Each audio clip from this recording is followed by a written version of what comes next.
अस्सलाम वालेकुम my YouTube family, कैसे हैं आप सब। उम्मीद करती हूँ आप सब खैरियत से होंगे। मैं भी बिल्कुल ठीक हूँ। Welcome back to another vlog. अच्छा जी, आज अयान ने मेट्रो से कुछ चीज़ें मंगवाई थी तो सोचा आपके साथ शेयर कर लूँ। ये अभी दिन के तकरीबन 1 बज रहा था। अयान स्कूल से वापस आए थे तो मेट्रो वाले आ गए, तो अयान और उसके बाबा ने जाके बाहर से चीज़ें पिक की। तो अंदर जाके आपको मैं दिखाती हूँ कि क्या क्या आया है अयान के लिए। अच्छा जी, ये एक नगेट्स का पैकेट था 1 kg का, और चेरीज़ मंगवाई थी अयान ने। ये अयान का लंच बनाने के लिए चिकन टिक्का पीस मंगवाए थे, और चिकन का कीमा था। और मेट्रो से ये अयान ने शॉपिंग की थी। अच्छा, जो ये चिकन का कीमा और ये लेग पीस वगैरह है ना, और सर्फ भी मंगवाया था मैंने। तो इससे मैं अयान के लिए लंच रेडी करूँगी, और अयान बहुत एक्साइटेड होता है शॉपिंग करके। अच्छा, इस चिकन के कीमे और लेग पीस से मैं अयान का लंच बना के रखूँगी, तो आपके साथ शेयर करूँगी। अच्छा जी, उसके बाद बच्चे वगैरह सो गए थे, और शाम में उठे थे तो हमने रात के लिए डिनर बनाया था घर में। अयान का कुछ अच्छा खाने का दिल कर रहा था, तो फिर हमने थोड़ा सा कोरमा बनाया था बीफ का। तो सोचा आपके साथ रेसिपी शेयर की जाए। इधर बच्चे बैठे हुए थे खाना खाने के लिए, तो मैंने कोरमे का जो शोरबा है थोड़ा सा पतला रखा था, क्योंकि बच्चों को शौक़ है शोरबे वगैरह का। तो अगर ये थोड़ा सा थिक होता तो बिल्कुल दानेदार आपका शादियों वाला कोरमा बना था, बहुत मज़े का टेस्ट था। आइए चलते हैं रेसिपी की तरफ। मैंने तकरीबन 3 दरमियाने साइज़ के प्याज लेके बारीक काट करके उसको ब्राउन करके रख लिया था, और उसके बाद जिस ऑयल में मैंने ब्राउन किए थे उसी में मैंने तकरीबन 2 टेबलस्पून अदरक लहसुन का पेस्ट चॉप करके डाल दिया था। और ऑयल हमारे पास गरम था, क्योंकि पहले हमने प्याज इसमें ब्राउन कर लिए थे बारीक काट के। अगर आप प्याज ब्राउन करेंगे तो वो अच्छे से ब्राउन होंगे, और जलाने नहीं है क्योंकि उससे कौड़ापन आ जाता है। अच्छा, इधर हमने अदरक लहसुन का पेस्ट डालकर अच्छी तरह से लाइट ब्राउन करना है, इसको भी डार्क ब्राउन नहीं करना। लाइट ब्राउन जैसे ही हो गया, तकरीबन 1 किलो हमारे पास बीफ का हड्डी वाला गोश्त था, तो हमने वो अदरक लहसुन के पेस्ट जो ब्राउन हो चुका था उसके अंदर डाल दिया गोश्त, और उसको अच्छे से भून लिया।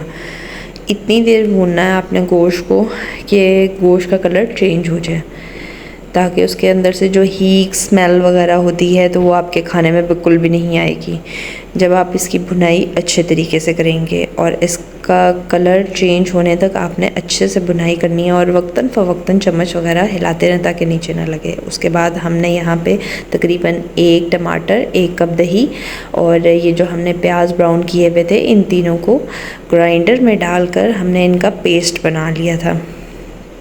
इधर हमने दही ऐड कर दिया सबसे पहले जूसर में, और उसके बाद हमने प्याज ऐड कर दी थी जो ब्राउन की हुई थी, और 1 टमाटर मैंने ऐड किया था। अगर आपको नहीं यूज़ करना तो टमाटर ऑप्शनल है। अच्छा, उसके बाद जितनी देर में गोश्त भुन रहा था मैंने साथ साथ बर्तन भी धो लिए थे जो पड़े हुए थे। उसके बाद जब बर्तन धो के फ्री हुई थी तो गोश्त अच्छे से भुन चुका था, उसका कलर चेंज हो चुका था।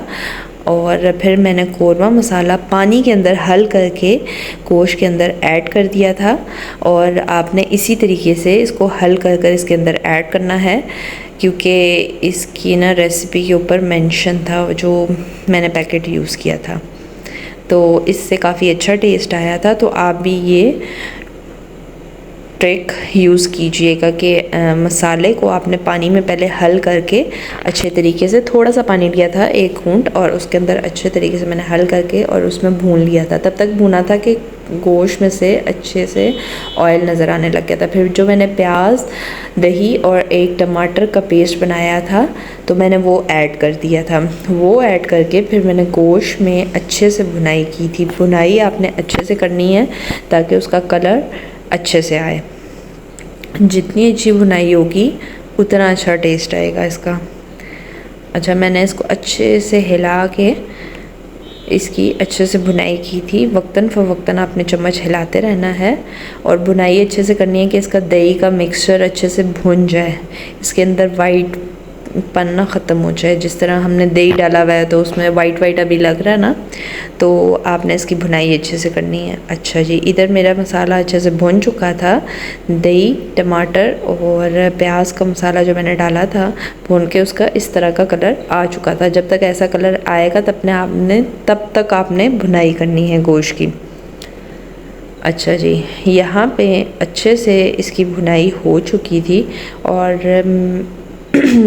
ऑयल अच्छे से नज़र आने लग गया था। मैंने उसके बाद जितना मुझे पानी रिक्वायर्ड था मैंने उसमें पानी डाल के मैंने प्रेशर कुकर लगा दिया था, क्योंकि मैंने गोश्त कच्चा इस्तेमाल किया। अगर आप बॉयल गोश्त यूज़ कर रहे हैं या चिकन या मटन का बना रहे हैं तो उसके हिसाब से आप पानी डाल के या हल्की आंच पे पकाना चाहते हैं तो वो पका लें। मुझे थोड़ी जल्दी थी तो मैंने कुकर लगा दिया। तकरीबन 15 मिनट बाद मेरा कोरमा बिल्कुल रेडी था और बहुत मज़े का बना था, बहुत ही यमी बना था। तो आप इसका कलर भी देख सकते हैं कि किस तरह का इसका कलर आया है, बिल्कुल देगी सा। तो बहुत अच्छी खुशबू आ रही थी। अच्छा जी, उसके बाद अयान के हो रहे हैं टेस्ट। इसको साथ साथ मैं पढ़ा भी रही थी, इसको रीडिंग वगैरह करवा रही थी यहाँ पे, और अयान अपनी रीडिंग्स वगैरह कर रहा था। अयान के होने लगे हैं फ़र्स्ट टर्म्स प्रेप क्लास के, तो आजकल इसको बहुत ज़्यादा रिटन भी बहुत ज़्यादा मिलता है और होमवर्क भी बहुत ज़्यादा मिलता है और रोज़ इसके टेस्ट वगैरह भी होते हैं। तो अयान भी बहुत ज़्यादा तंग हो जाता है, क्योंकि कहता है मैंने इतना ज़्यादा होमवर्क नहीं करना, लेकिन याद तो करना पड़ता है। तो इधर मैंने इसको ना टेस्ट वगैरह सारे याद करवा के तो इसको मैं इधर ना रीडिंग करवा रही थी, ताकि इसके फिर से एक दफ़ा ना रिपीट हो जाए। और पेपर से पहले इसका ना इसी तरह टेस्ट होते रहते हैं, ताकि इसका पूरा सिलेबस ना रिपीट किया जा सके। तो आजकल ना जैसे जैसे क्लास बड़ी हो रही है तो काम भी बहुत ज़्यादा हो रहा है, तो इस तरह ये तंग हो जाता है।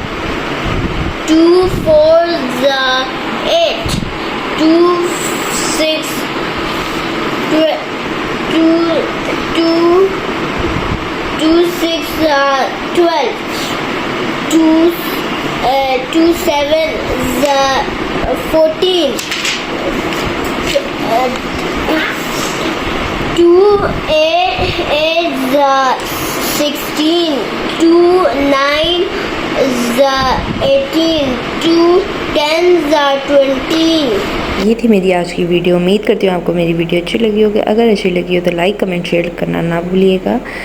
मिलते हैं नेक्स्ट ब्लॉग में, दुआओं में याद रखिएगा। तब तक के लिए अल्लाह हाफ़िज़।